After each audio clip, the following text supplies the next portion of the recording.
Hey everyone, welcome back to Rising Stronger. Today I have a very special guest with me. Her name is Jennifer Schrappe, and she's the director and supervising counselor at Chrysalis Enterprises of Ohio. She has extensive experience in trauma recovery and mental health.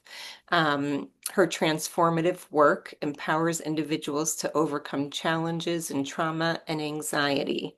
In addition to counseling, she's also doing public speaking and workshops. So she was nice enough to join me here today to talk a little bit about some of that. Thanks for joining. Oh, thank you for having me. It's a pleasure to be here. Yeah.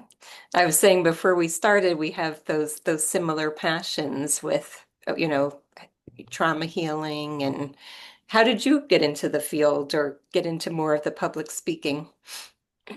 Oh gosh, well, what got me into the field was as a as a brand new, well, I would say kind of newly discovering the ways of Christ, the truths of following Christ back in the early 2000s and knowing I was a few years out of college by then and not knowing what I wanted to do career-wise, but knowing that I wanted to help others and that I wanted Jesus to be involved in a healthy way, in a real way, not any kind of pretend way, certainly not a toxic religious, hey, follow these rules or, a lightning bolt is going to come down and strike you Mhm. type way. Nothing like that. I'd had enough of that Right. in the religious tradition that I grew up in. And so when I heard that there was this field called Christian counseling, I was like, oh my goodness, what is that? Sign me up yesterday. How do I become one? I want to help people and have Jesus be involved. And so that was what got me into the field of therapy. And then decades later, I noticed that I had a lot to say and wanted to say a lot of things in front of a lot of people in order to help more people at the same time. So at this point, and not just at this point, it's been for several years now, discovering this passion for getting in front of people and letting them know that they are not crazy, that Mhm. they are not weak, that they are not the worst, Yeah. and here's why, Right. and then helping them to see what they can do about it in order to find healing, hope, peace, transformation. hmm So can you discuss the role of spirituality in the mental health recovery and how it can help to support individuals going through Certainly, trauma? certainly. It's all intertwined. The way I see it, I see it as being all intertwined, that we were created to have a relationship with this beautiful wonderful God who is all knowing, who is love first and foremost, and wants to be in that relationship with us and to have us follow God, but out of devotion, not out of, again, not out of guilt, not out of just a desire to follow all these rules because then things will be okay as long as I perfectly adhere to the rules. No, Mhm. no, no. It's about saving and transforming relationship.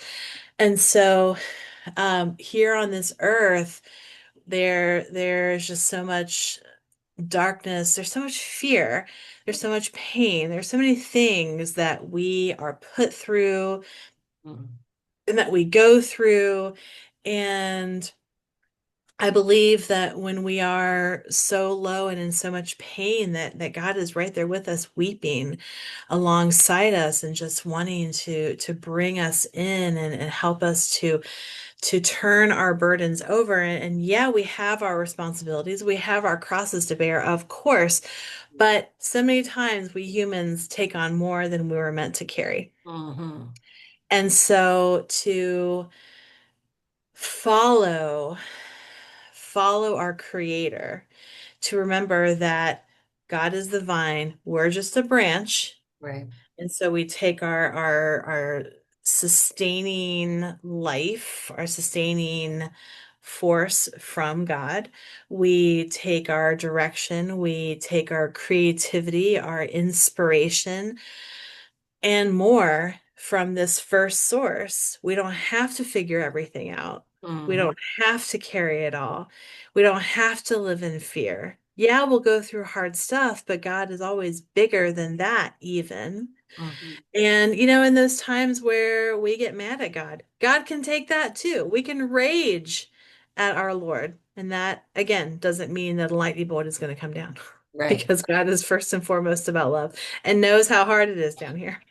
Well, and that's something I think is very important because whether somebody has like a strong religious background or foundation in God or not, um, I know when somebody's been through trauma or like these really hard times, like you said, it's okay to be mad at God, right? I think when bad things happen to us, it do you find it pretty common to see people who start off at least angry at God or feeling Totally. by God? Yeah, totally. And I can even share from personal experience because it might sound like I'm talking a big game, but I also like to let people know about some pretty hard things that I've been through and how I made it to the other side. We had somebody last fall, somebody very close to our family, a good person, a godly person, be falsely accused. And then there was a there was a Mm, legal process, and this person was convicted. Well, actually, the lawyer convinced this person to accept the plea deal. Anyway, we were hoping that the court would say, okay, you've had, this much time, sort of in legal purgatory, wearing an ankle monitor and, having to report in and blah, blah, blah. We'll consider that time served and, go on your merry way. No, this individual was sent off to prison. And we were all just heartbroken. I mean, there are little kids involved who now don't have that parent, and there's a spouse involved whom we love dearly, and that person is heartbroken. And I'm like, God, what are you doing? Like, how this person has suffered enough. What are you doing? And so it was like the evening of that day that we found out, and then the following day, just raging and crying and just feeling like I don't want anything more to do with God. But all it took was expressing that, was letting that out and just, rage crying and feeling the feels, allowing it forward, allowing it out. And then I was like, okay, all right, so let's keep going. mhm, All right, God, I don't understand it, but you're God, I'm not. mhm, So I'll trust you despite what I feel, despite what makes sense to me, despite what is transpiring. mhm. You, you're doing something, Yeah. and I trust you. So yeah, What do those you times, yeah, those are what do those you are real, and it's okay. when somebody's not that trusting, like what would you do to work with them to kind of rebuild that strength in God? I would look for any woundedness, Hmm. past experiences where the person felt neglected, abandoned, betrayed by God. Yeah. Maybe it's maybe it's a previous sexual assault. Hmm. God, why didn't you stop that? Maybe it was violence. Maybe it was some other form of trauma. Hmm. You know, God, you could have kept that from happening, but you didn't keep that from happening. Why? Right? Right. That's the big question. Why? And so I would help the person to connect with those things and to do the healing work. And I believe that once we get down through the layers, that there would be a new openness to Yeah. God. Yeah.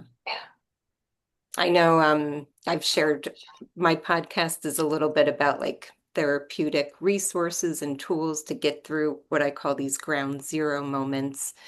Um, but it's also a little bit of my personal life story as well. And I was sharing how I had a lot of losses, like very shocking, unexpected, complicated ones as a teenager.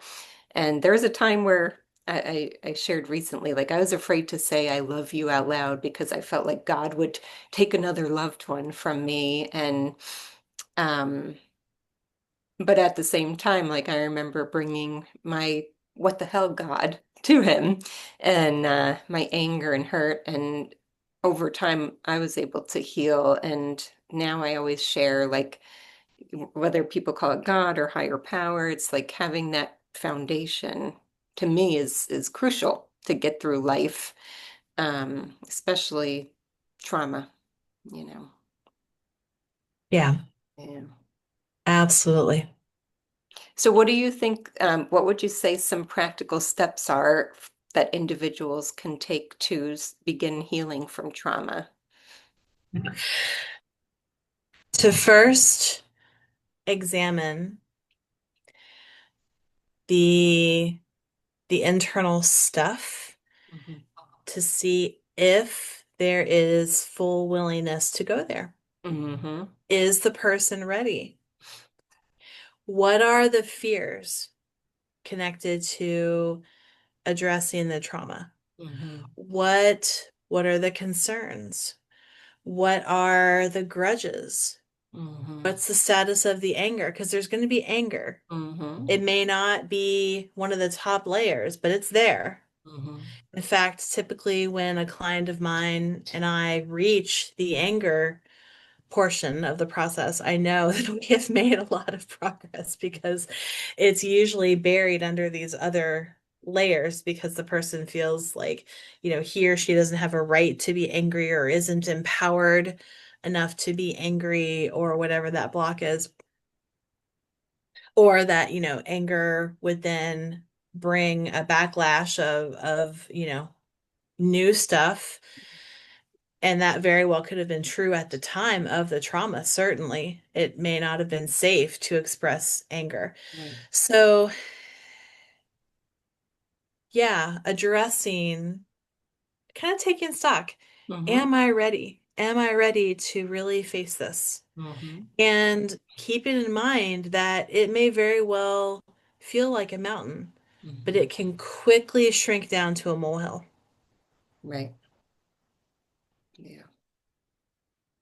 So once they're ready, then what?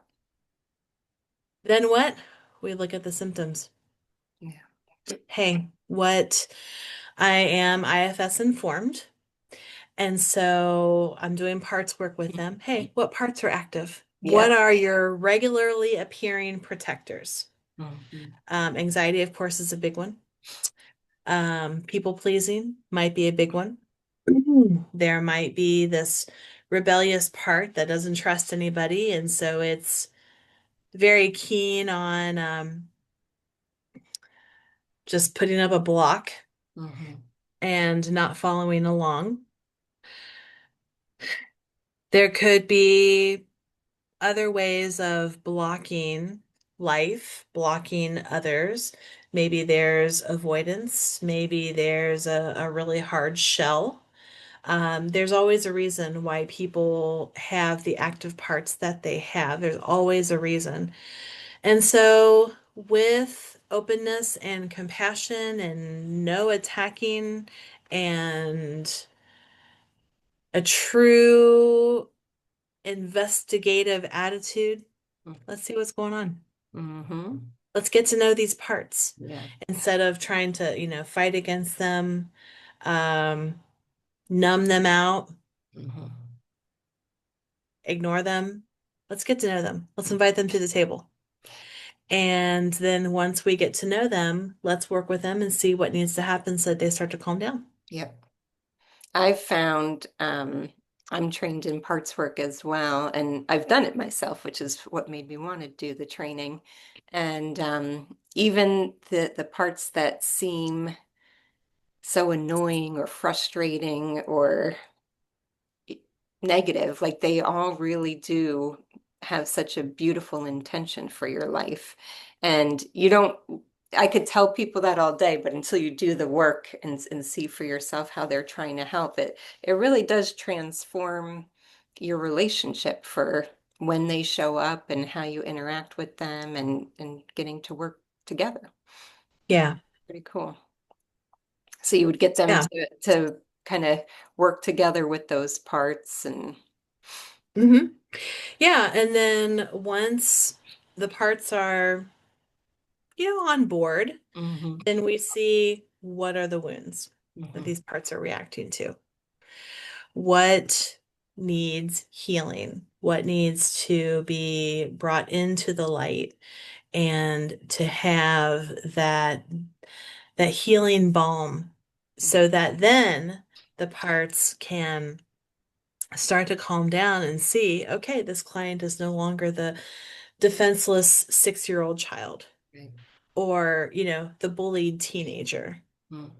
or going through this thing that happened a long time ago. The client is now an adult and is no longer in that situation. Okay, anxiety, can stand down a bit.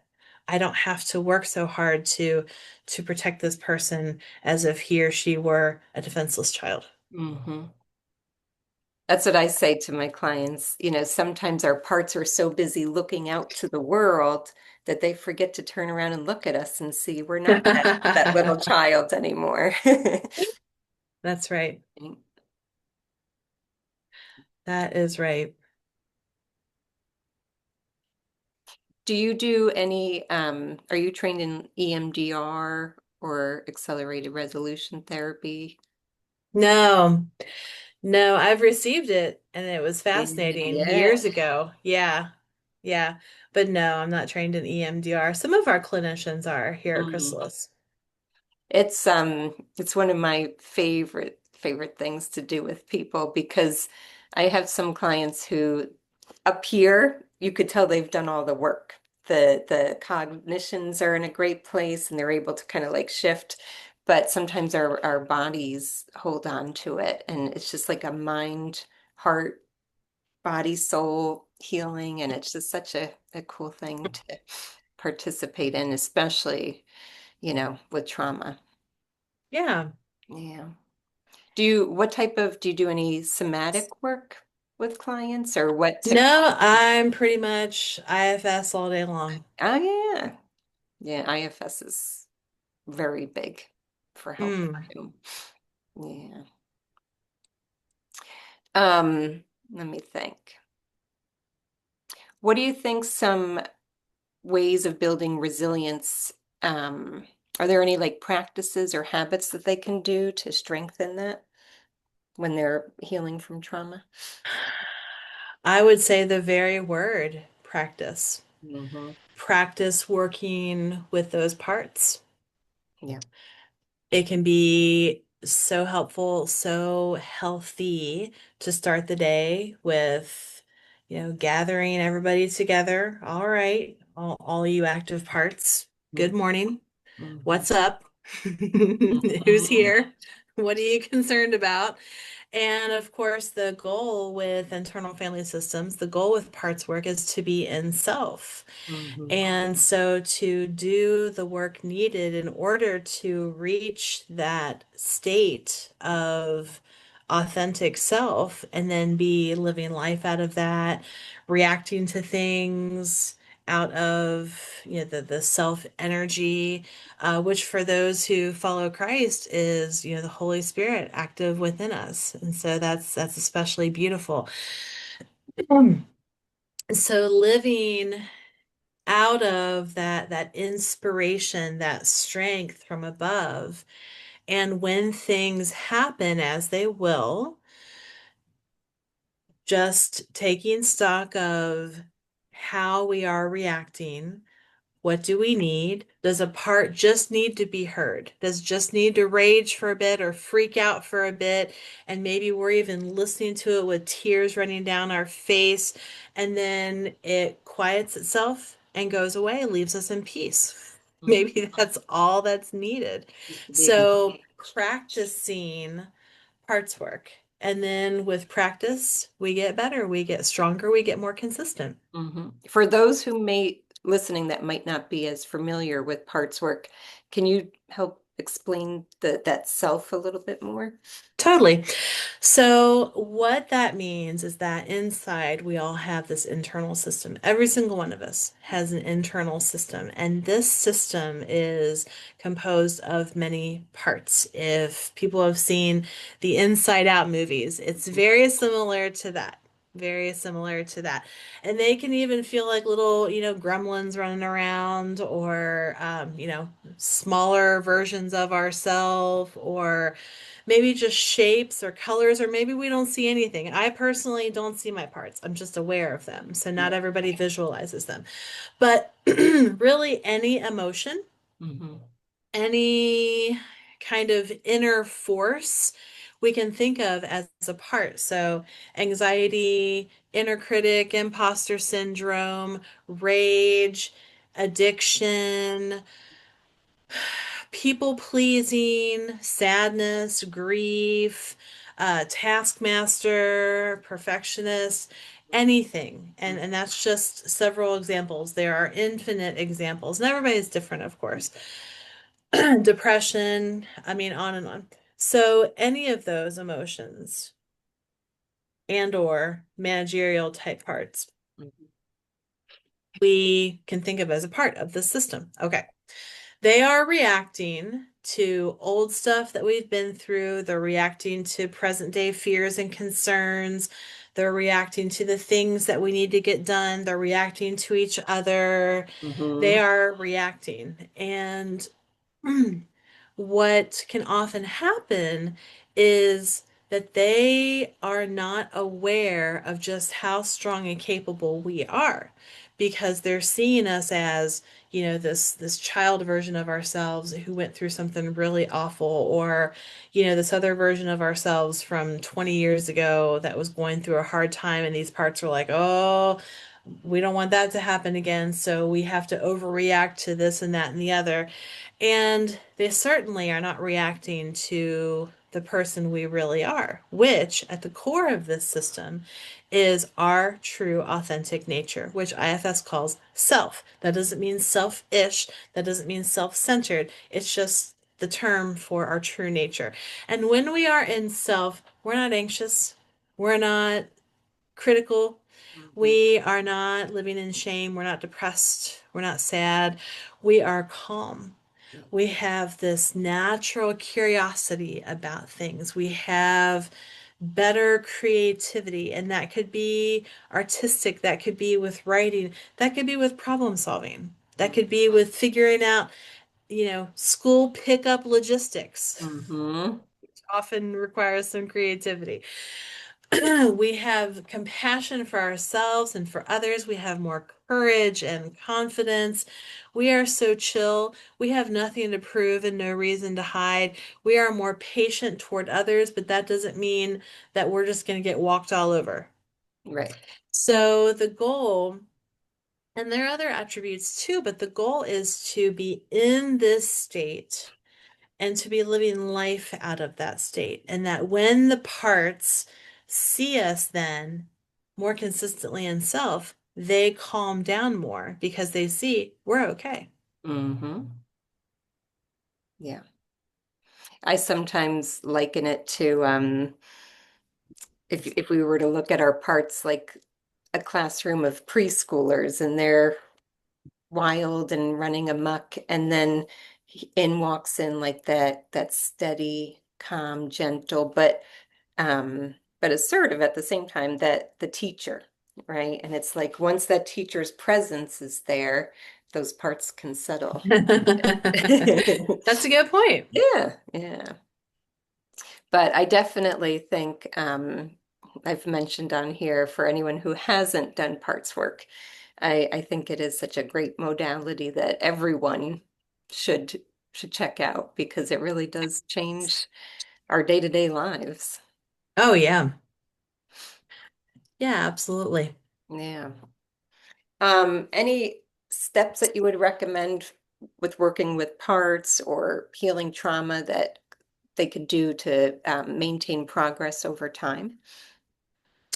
Working with parts, something that I love to coach my clients through, and or like family members, and a practice that I've even followed myself is to get a sheet of paper. All Mm, right, 8.5 by 11 sheet of paper, and to as you notice which parts, which emotions are present, or sort of managerial parts are present, then to write those down mhm, and to leave space between each one. So let's say that anxiety is active. Okay, anxious part. Let's say that the inner critic is ripping me a new one. Okay, inner mm, critic is listed there.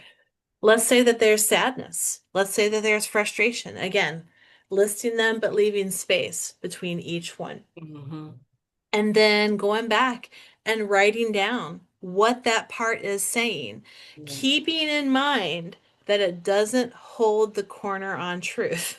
Right.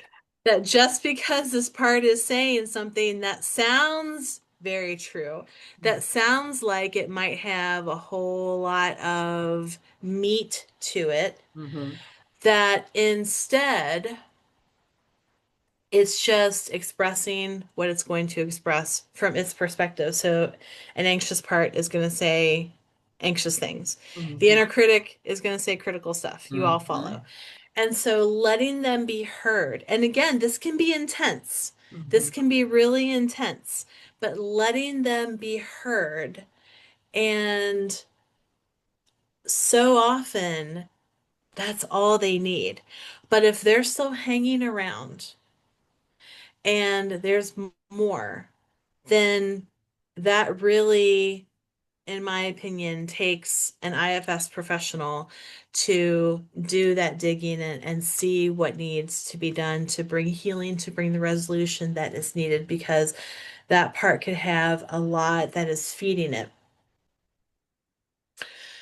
But generally, if they are just attended and, given a few minutes here and there, they'll often shut up and leave us alone.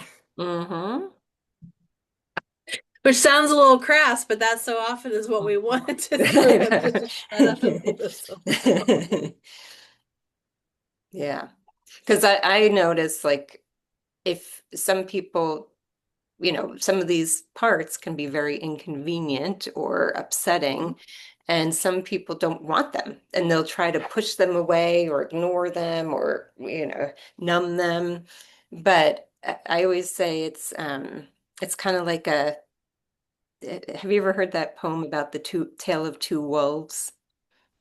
Like when we Oh feed. yeah. Yeah, it's like if Yeah. we completely ignore a wolf and starve it, it's going to get even hungrier and louder and fight more for that attention. So part of it is giving each of those parts its time to, I say, sing its song and dance its dance and tell us what it needs to. And then they will calm down and, like you said, shut up and leave us alone a little bit. It's like the opposite. You have to kind of step into it in order to relax it. Hmm. Yeah. What do you think is the most misunderstood part, in your opinion? Addiction. Yeah. Addiction, which is a big component of my story, with a lifetime struggle with food addiction, Mhm. which started in early childhood as a way to comfort myself as my parents' marriage fell apart. And being the oldest and feeling that I probably caused it, again, taking on burdens that weren't mine. Right. But I believed that, I must not have behaved well enough, Mhm. or, must not have done this, must not have done that. And that's why we're not going to have an intact family anymore. And the food was there to Yeah. comfort me in my distress. And the food is always there Mm-hmm. in this day and age. And the food that is the most comforting is everywhere.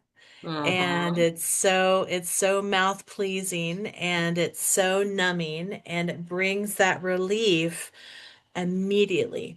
Right. Immediately. Yeah.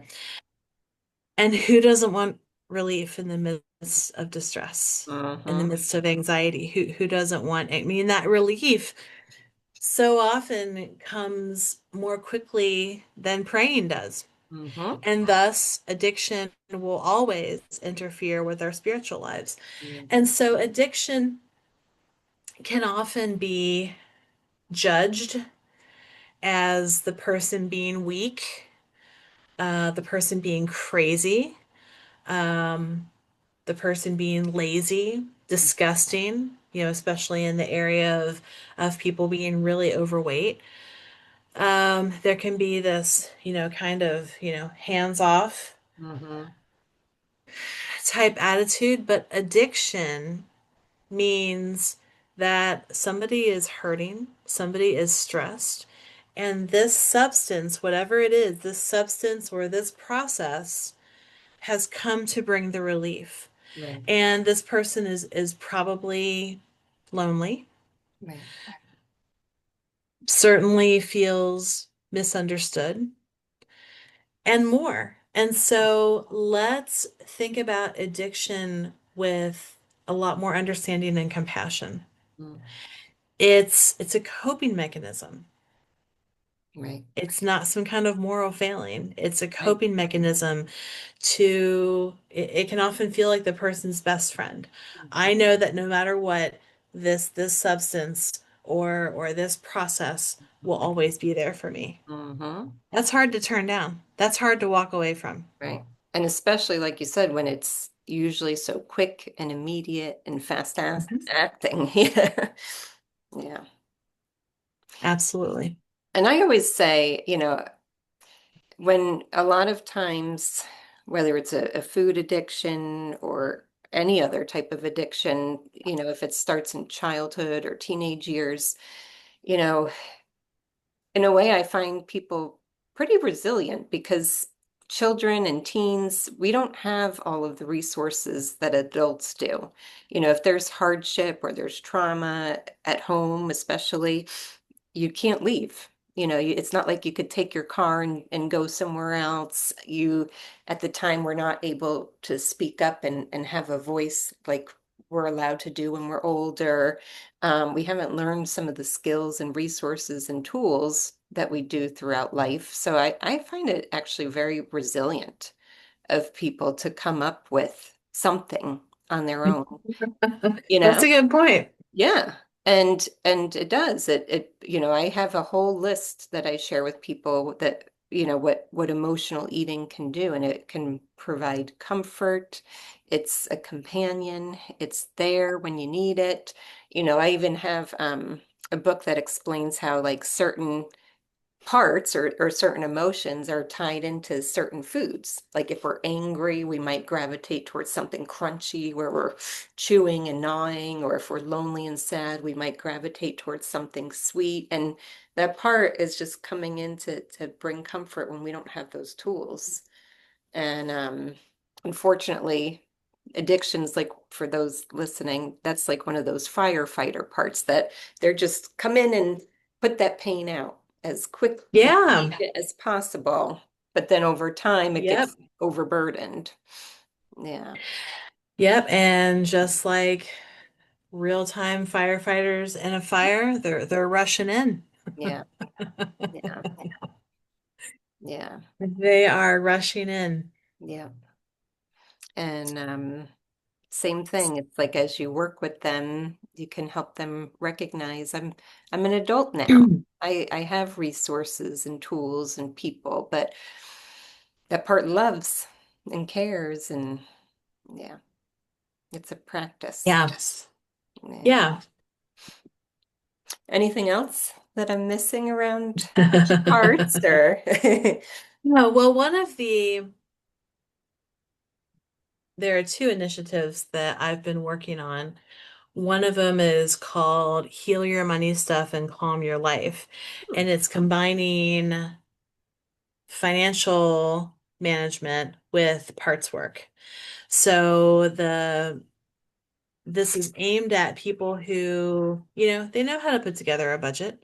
Like they know that they need to be paying their bills on time. hmm And they know that they need to be living within their means, but no matter how hard they try, they can't. And over and over, they are going outside their budget. They are going further into debt.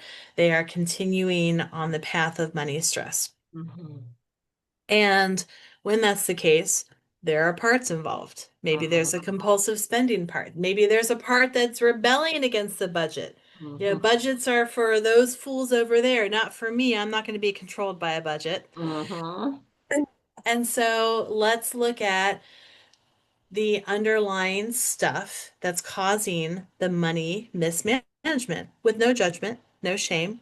And so I teamed up with a Ramsey money coach and we came up with a course hmm that we are happy to take people through. We took a cohort through it and to rave reviews. We just exceeded our expectations. And so we are getting the word out there more and more and just looking to reach the people who really need us. And so that's listed on my website. And then the other thing that I'm really excited about, Lisa, is an initiative called the Unburdened Entrepreneur. hmm And it's aimed at business owners who are walking through their own journey of recovery. Maybe it's addiction, maybe it's more so emotional management stuff. And they have found that when things are out of whack, on the emotional side, that then they're not running their business so well. And then of hmm course when things are out of whack with the business, that's going to affect the emotional side. And Right. so what do we do with this? And I've lived that over and over and over. hmm So I have a longing to reach out to other entrepreneurs first through workshops and things. I'm Mm, not sure where this is going to go, but there's stuff in the works and I'm excited about it. that's exciting. So where can listeners find these workshops or your website if they wanted to dive into this a little bit more? Yeah, the easiest thing would be to go to my professional website, which is jenniferschrappe.com. They could also go to the Chrysalis Enterprises website and get linked to it there. But yeah, I would first refer people to my website, jenniferschrappe.com. Perfect. Oh, great. So definitely I'm going to check it out some more myself and pass that information along. So, Yeah, and I'm on Instagram too. Yeah, I should mention yeah, great. that. Well, thank you so much for coming on here and sharing a little bit about what you do. And I love these workshops that you've got in the making, and that'll help many people, I'm sure. Yeah. Well, thank you so much for having me. This has been a great Yeah, time. my pleasure. And come back anytime. You got it. Thanks, everyone.